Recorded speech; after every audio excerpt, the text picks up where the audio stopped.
اعوذ باللہ من الشیطان الرجیم بسم اللہ الرحمن الرحیم۔ ابراہ کا انجام۔ ابراہ کے ہاتھی کو اٹھانے کی مسلسل کوشش جاری تھی کہ اچانک سمندر کی طرف سے ان کی طرف اللہ تعالیٰ نے ابابیلوں کو بھیج دیا۔ وہ ٹڈیوں کے جھنڈ کی طرح آئیں۔ دوسری طرف عبد المطلب مکہ میں داخل ہوئے، حرم میں پہنچے اور کعبہ کے دروازے کی زنجیر پکڑ کر ابراہ اور اس کے لشکر کے خلاف فتح کی دعا مانگی۔ ان کی دعا کے الفاظ یہ تھے: اے اللہ، یہ بندہ اپنے قافلے اور اپنی جماعت کی حفاظت کر رہا ہے، تو اپنے گھر یعنی بیت اللہ کی حفاظت فرما۔ ابراہ کا لشکر فتح نہ حاصل کر سکے، ان کی طاقت تیری طاقت کے آگے کچھ بھی نہیں۔ آج صلیب کامیاب نہ ہو۔ صلیب کا لفظ اس لیے بولا کہ ابراہ عیسائی تھا اور صلیب کو عیسائی اپنے نشان کے طور پر ساتھ لے کر چلتے ہیں۔ اب انہوں نے اپنی قوم کو ساتھ لیا اور ہیرا پہاڑ پر چڑھ گئے، کیونکہ ان کا خیال تھا وہ ابراہ کا مقابلہ نہیں کر سکیں گے۔ اور پھر اللہ تعالیٰ نے پرندوں کے جھنڈ بھیج دیے۔ یہ پرندے چڑیا سے قدرے بڑے تھے۔ ان میں سے ہر پرندے کی چونچ میں پتھر کے 3 ٹکڑے تھے۔ یہ پتھر پرندوں نے ابراہ کے لشکر پر گرانے شروع کیے۔ جو ہی یہ پتھر ان پر گرے، ان کے ٹکڑے ٹکڑے ہو گئے، بالکل اسی طرح جیسے آج کسی جگہ اوپر سے بم گرایا جائے تو جسموں کے ٹکڑے اڑ جاتے ہیں۔ ابراہ کا ہاتھی محمود البتہ ان کنکریوں سے محفوظ رہا، باقی سب ہاتھی تہس نہس ہو گئے۔ یہ ہاتھی 13 عدد تھے، سب کے سب کھائے ہوئے نحوست کے مانند ہو گئے، جیسا کہ سورۃ فیل میں آتا ہے۔ ابراہ اور اس کے کچھ ساتھی تباہی کا یہ منظر دیکھ کر بری طرح بھاگے، لیکن پرندوں نے ان کو بھی نہ چھوڑا۔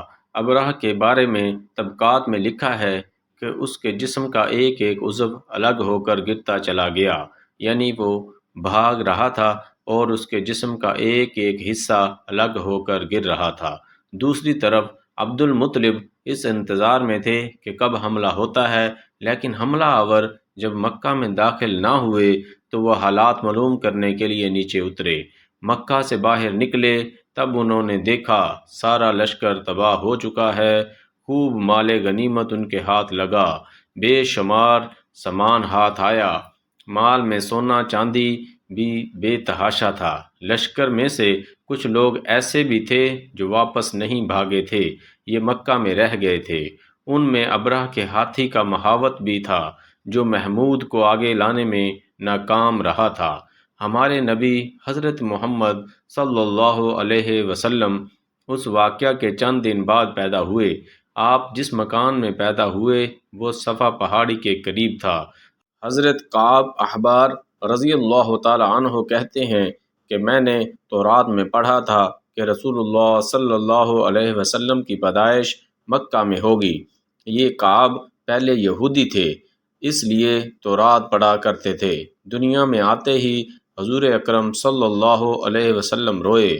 عبد الرحمن بن عوف رضی اللہ تعالیٰ عنہ کی والدہ کہتی ہیں کہ جب حضرت آمنہ کے ہاں ولادت ہوئی تو میں وہاں موجود تھی۔ آپ صلی اللہ علیہ وسلم میرے ہاتھوں میں آئے۔ یہ غالباً دایاں تھی، ان کا نام شفا تھا۔ فرماتی ہیں جب آپ میرے ہاتھوں میں آئے تو روئے۔ آپ کے دادا عبد المطلب کو آپ کی ولادت کی اطلاع دی گئی۔ وہ اس وقت خانہ کعبہ کا طواف کر رہے تھے۔ اطلاع ملنے پر گھر آئے، بچے کو گود میں لیا۔ اس وقت آپ کی والدہ نے ان سے کہا، یہ بچہ عجیب بچہ ہے، سجدے کی حالت میں پیدا ہوا ہے، یعنی پیدا ہوتے ہی اس نے پہلے سجدہ کیا، پھر سجدے سے سر اٹھا کر انگلی آسمان کی طرف اٹھائی۔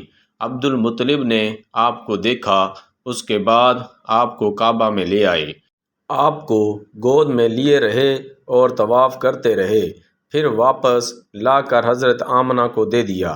آپ کو عرب کے دستور کے مطابق ایک برتن میں ڈھانپا گیا، لیکن وہ برتن ٹوٹ کر آپ کے اوپر سے ہٹ گیا۔ اس وقت آپ اپنا انگوٹھا چوستے نظر آئے۔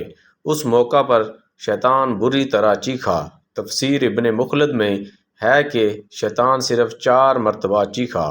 پہلی بار اس وقت جب اللہ تعالیٰ نے اسے ملعون ٹھہرایا، دوسری بار اس وقت جب اسے زمین پر اتارا گیا، تیسری بار اس وقت چیخا جب حضرت صلی اللہ علیہ وسلم کی پیدائش ہوئی، اور چوتھی مرتبہ اس وقت جب نبی کریم صلی اللہ علیہ وسلم پر سورۃ فاتحہ نازل ہوئی۔ اس موقع پر حضرت حسان بن ثابت رضی اللہ تعالی عنہ کہتے ہیں، میں 8 سال کا تھا، جو کچھ دیکھتا اور سنتا تھا اس کو سمجھتا تھا۔ ایک صبح میں نے یثرب یعنی مدینہ منورہ میں ایک یہودی کو دیکھا۔ وہ ایک اونچے ٹھیلے پر چڑھ کر چلا رہا تھا۔ لوگ اس یہودی کے گرد جمع ہو گئے اور بولے، کیا بات ہے، کیوں چیخ رہے ہو؟ یہودی نے جواب دیا، احمد کا ستارہ طلوع ہو گیا ہے اور وہ آج رات پیدا ہو گئے ہیں۔ حضرت حسان بن ثابت رضی اللہ عنہ بعد میں 60 سال کی عمر میں مسلمان ہوئے تھے۔ 120 سال کی عمر میں انہوں نے وفات پائی، گویا ایمان کی حالت میں 60 سال زندہ رہے۔ بہت اچھے شاعر تھے۔ نبی کریم صلی اللہ علیہ وسلم کی اپنے اشعار میں تعریف کیا کرتے تھے اور دشمنوں کی برائی اشعار میں بیان کرتے تھے۔ غزوات کے موقع پر اشعار کے ذریعے مسلمانوں کو جوش دلاتے تھے۔ اسی بنیاد پر انہیں شاعر رسول کا خطاب ملا تھا۔ حضرت کعب احبار رضی اللہ تعالی عنہ فرماتے ہیں کہ میں نے تورات میں پڑھا ہے کہ اللہ تعالیٰ نے حضرت موسیٰ علیہ السلام کو حضرت صلی اللہ علیہ وسلم کی ولایت کے وقت کی خبر دے دی تھی، اور حضرت موسیٰ علیہ السلام نے اپنی قوم بنی اسرائیل کو اس کی اطلاع دے دی تھی۔ اس سلسلے میں انہوں نے فرمایا تھا، تمہارے نزدیک جو مشہور چمکدار ستارہ ہے، جب وہ حرکت میں آئے گا تو وہی وقت رسول صلی اللہ علیہ وسلم کی پیدائش کا ہوگا۔ یہ خبر بنی اسرائیل کے علماء ایک دوسرے کو دیتے چلے آئے، اور اس طرح بنی اسرائیل کو بھی حضرت صلی اللہ علیہ وسلم کی ولادت کا وقت یعنی اس کی علامت معلوم تھی۔ حضرت عائشہ رضی اللہ تعالی عنہا سے روایت ہے کہ ایک یہودی عالم مکہ میں رہتا تھا۔ جب وہ رات آئی جس میں حضرت صلی اللہ علیہ وسلم پیدا ہوئے تو وہ قریش کی ایک مجلس میں بیٹھا تھا۔ اس نے کہا، کیا تمہارے ہاں آج کوئی بچہ پیدا ہوا ہے؟ لوگوں نے کہا، ہمیں تو معلوم نہیں۔ اس پر اس یہودی نے کہا، میں جو کچھ کہتا ہوں اسے اچھی طرح سن لو۔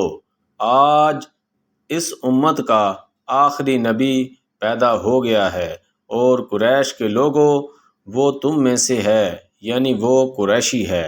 اس کے کندھے کے پاس ایک علامت ہے، یعنی مہر نبوت۔ اس میں بہت زیادہ بال ہیں، یعنی گھنے بال ہیں، اور یہ نبوت کا نشان ہے، نبوت کی دلیل ہے۔ اس بچے کی ایک علامت یہ ہے کہ وہ 2 رات تک دودھ نہیں پیے گا۔ ان باتوں کا ذکر اس کی نبوت کی علامت کے طور پر پرانی کتب میں موجود ہے۔ علامہ ابن حجر نے لکھا ہے کہ یہ بات درست ہے، آپ نے 2 دن تک دودھ نہیں پیا تھا۔ یہودی عالم نے جب یہ باتیں بتائیں تو لوگ وہاں سے اٹھ گئے۔ انہیں یہودی کی باتیں سن کر بہت حیرت ہوئی تھی۔ جب وہ لوگ اپنے گھروں میں پہنچے تو ان میں سے ہر ایک نے اس کی باتیں اپنے گھر کے افراد کو بتائیں۔